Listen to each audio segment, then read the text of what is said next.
The next short narrative essay takes a different approach. Instead of living in a comfortably loving home, the writer had to deal with the uncertainty of the foster system.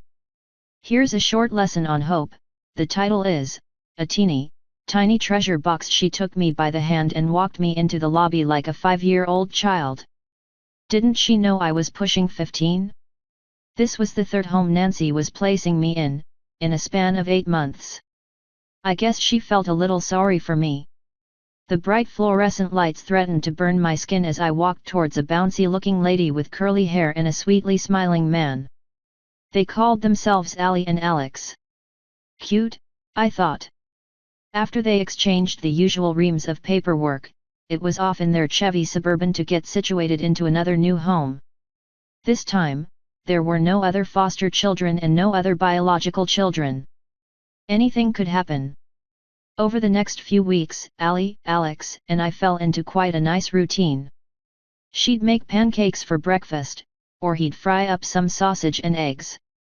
They sang a lot, even danced as they cooked. They must have just bought the house because, most weekends, we were painting a living room butter yellow or staining a coffee table mocha brown. I kept waiting for the other shoe to drop. When would they start threatening a loss of pancakes if I didn't mow the lawn?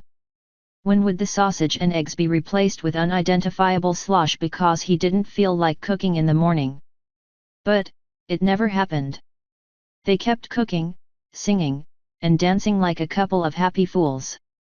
It was a Saturday afternoon when Allie decided it was time to paint the brick fireplace white. As we crawled closer to the dirty old fire pit, we pulled out the petrified wood and noticed a teeny, tiny treasure box. We looked at each other in wonder and excitement. She actually said, "I wonder if the leprechauns left it." While judging her for being such a silly woman, I couldn't help but laugh and lean into her a little. Together, we reached for the box and pulled it out. Inside was a shimmering solitaire ring. Folded underneath was a short piece of paper that read, "My darling, my heart. Only 80 days have passed since I first held your hand. I simply cannot imagine my next 80 years without you in them.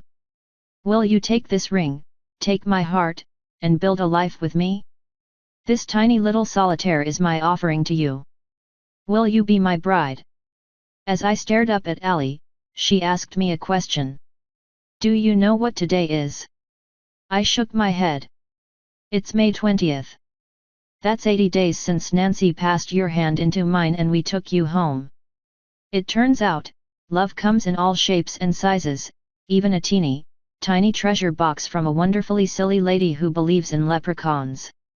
Thank you."